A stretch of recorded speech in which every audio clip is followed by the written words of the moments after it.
I'm 94. I'm sitting near the edge of a hill. The wind smells like rain and old books, and I can hear a clock somewhere in this house that has outlived most of my plans. Before I go, there is one thing you need to know. There is no later. You keep saying, I'll do it later.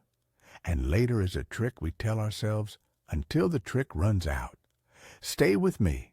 Decide one small thing you'll change today. When I was in my 40s, I had a friend named Jack who kept a 5-year plan on his kitchen wall. It was the sort of plan that made him proud. It had big goals and neat handwriting, promotion, a house in a better neighborhood, a vacation in Italy when the kids were older.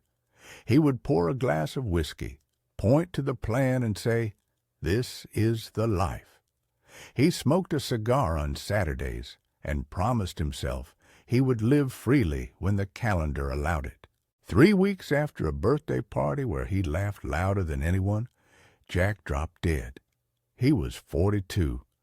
The calendar he kept on the wall never got to the boxes he penciled in. His wife found his 5-year plan folded in the drawer 10 years later, waiting in a thin scrap of paper. He never got to the Italy trip. He never got to the mornings that are small and terrible and wonderful. That's the cruelty of waiting. You assume time is a bank you can withdraw from whenever you decide, but someone will close your account without asking. Let me tell you another truth that cost me more than I ever thought I would lose. Once I stood under warm lights in a banquet hall, clutching a trophy. They called my name, and people who barely knew me stood and applauded. It felt good. It felt like proof. We took pictures. That trophy went into a box, then a drawer, then the back of a closet.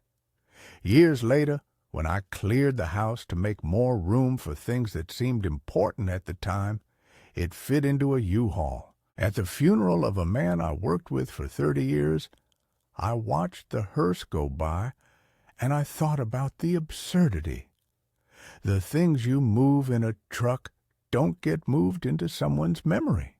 While I was chasing promotions and nodding at parties, there were small things I missed. My daughter learning to tie her shoes, a Sunday morning when my wife Eleanor hummed as she made coffee, and the light through our kitchen window looked like armor. I missed holding my granddaughter while she chewed on the collar of my shirt and laughed. That laugh is a sound I would trade a dozen trophies for now. Those are not flashy memories. They are not sound bites for an award speech, but they hold a weight that no plaque ever will. We live like accumulation is the point. We worship a future that may not come. We hold up our phones like little religion books, scrolling to prove we exist. We work 80, 60, 40-plus hours and tell ourselves it's for the family, while the family grows into photos on a screen we keep looking at from the other room. We chase status because someone taught us that being seen equals being loved. But at the end, what people remember are the small acts. The time you showed up, the apology you finally gave, the way you smelled when you hugged someone one last time.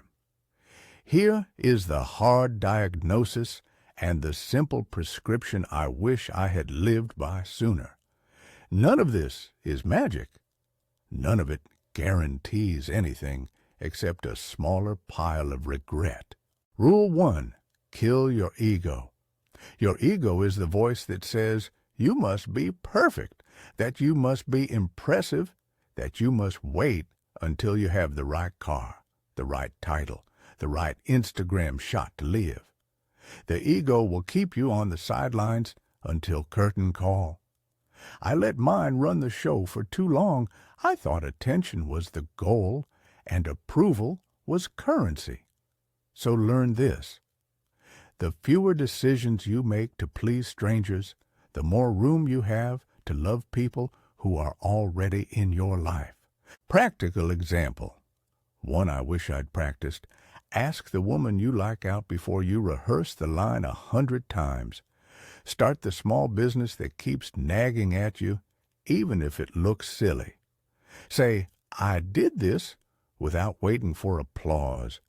If you worry about what people will think, imagine the people you love being there instead. Ask yourself, would they want you to postpone joy? Probably not. The ego fights for performance.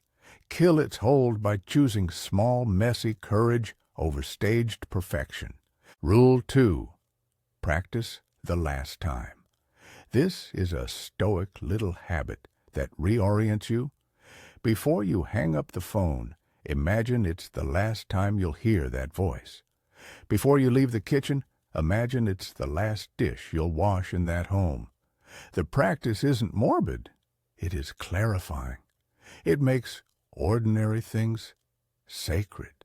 When my daughter was small and I dropped her off at school in the rain, I did not know that would be one of the last mornings I felt so much like a boy who could fix anything. If I had practiced the last time, then I would have held her longer under the umbrella.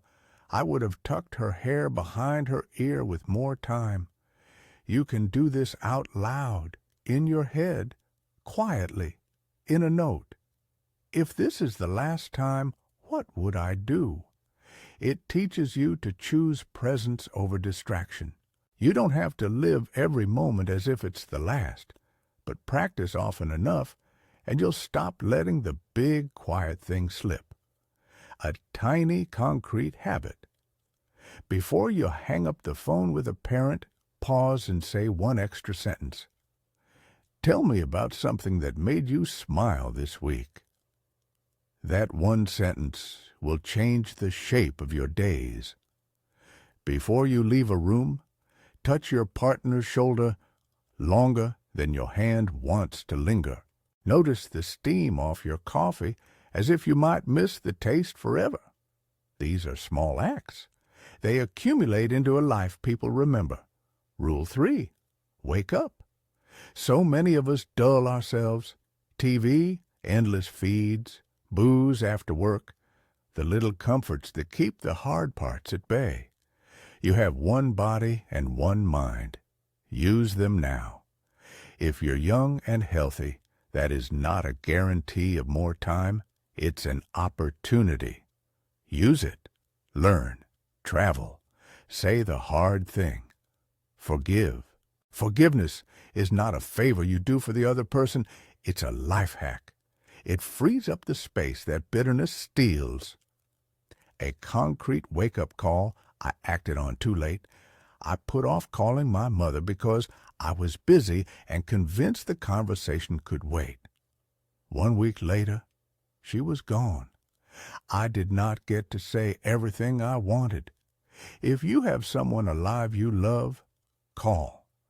Tell them something you would not want to be left unsaid.